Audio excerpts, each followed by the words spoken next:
নমস্কার, কুকিং সুমিত্রা চ্যানেলে আপনাদের সবাইকে স্বাগত। আজ আমি একটি দারুণ মজার রেসিপি নিয়ে চলে এসেছি। বন্ধুরা, আমি প্রথমেই জানিয়ে দিচ্ছি আপনাদের, এই ভিডিওটি সম্পূর্ণ দেখে আমার চ্যানেলটিকে অবশ্যই সাবস্ক্রাইব করে দেবেন। আর আপনাদের ভালোবাসার জোরে যেন আমি এগিয়ে যেতে পারি, আপনাদের আশীর্বাদ নিয়ে আমি ভিডিওটা শুরু করছি। এখানে আমি একটি মিক্সিং বল নিয়েছি। 3 কাপ মেপে আমি কাঁচা চিরা নিয়েছি। আপনারা চাইলে কম বেশি করতে পারেন। আমি এখানে কড়াইতে সর্ষের তেল দিয়ে দিলাম। সর্ষের তেলে চিরা ভাজাটা একটু ভালো সুস্বাদু হয়। আমি চিরাগুলি আস্তে আস্তে নাড়াচাড়া করে ভেজে নেব। বন্ধুরা, ভিডিওটি দেখার পর যদি কোনো আমার ভুল ত্রুটি কিংবা ভালো জিনিস দেখতে পান, তাহলে আমাকে কমেন্ট বক্সে জানিয়ে দেবেন। আমার চিরা ভাজাগুলি হয়ে গেছে, মুচমুচে হয়েছে চিরা ভাজাগুলি। এখন আমি এই চিরা ভাজাগুলি একটি পাত্রে ঢেলে ঠান্ডা করে নেব। এখন আমি ওই কড়াইতেই 1 চামচ সর্ষের তেল দিয়ে 1/2 চামচেরও কম কালো জিরে দিয়ে দিলাম, একটি শুকনো লঙ্কা দিয়ে দিলাম। এইভাবে ছোট ছোট করে আলু কেটে রেখেছিলাম, সেই আলুগুলি দিয়ে দেব। যেহেতু চিরা ভাজার সাইজটা ছোট, তাই আলুগুলিও ছোট ছোটই করে কেটেছি। এই আলুগুলি নরম করে ভেজে নেব। বন্ধুরা, চিরা ভাজার রেসিপিটি কিন্তু খুব টেস্টি হবে।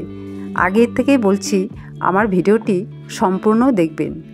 আমি এখানে স্বাদ অনুযায়ী লবণ দিয়ে দিলাম, একটু ভাজা বাদামি দিয়ে দিয়েছি, একটু আলুর সাথে নাড়াচাড়া করে দেব। এখানে একটি পেঁয়াজ কুচি কুচি করে কেটে নিয়েছি, সেটিও দিয়ে দিলাম। আলু আর পেঁয়াজ ভালো করে ভেজে নেব।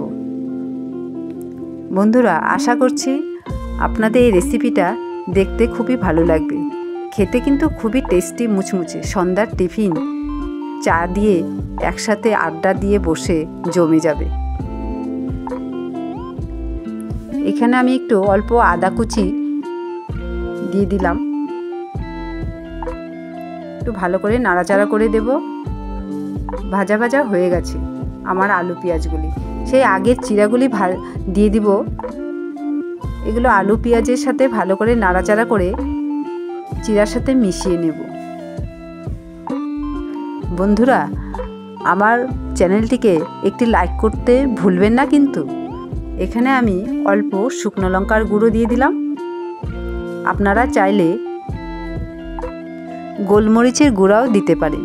আমি এখানে ধনেপাতা কুচি দিয়ে দেব। চিরা ভাজার সাথে ধনেপাতা কুচির স্বাদটা বেড়ে যাবে। হয়ে গেছে আমার চিরা ভাজাগুলি। আমি একটি মিক্সিং বলে নামিয়ে নেব। বন্ধুরা, আমার এই ভিডিওটি অবশ্যই লাইক, কমেন্ট, সাবস্ক্রাইব করে দেবেন। বেশি বেশি করে শেয়ার করবেন আর লাইক করতে ভুলবেন না কিন্তু। এখানে আমি 4-5 ফোঁটা লেবুর রস দিয়ে দিব। খেতে এত টেস্টি হবে ভাবাই যায় না। ছোট থেকে বড়দের সবারই পছন্দ মুচমুচে চিরা ভাজার রেসিপি। আমি আবার পরের রেসিপি নিয়ে চলে আসব। আমার পাশে থাকবেন। ধন্যবাদ। বাড়িতে চিরা ভাজাটা করে খেয়ে দেখে বলবেন তো কেমন হয়েছে চিরা ভাজাটা। কমেন্ট করে জানিয়ে দেবেন আমাকে। ধন্যবাদ।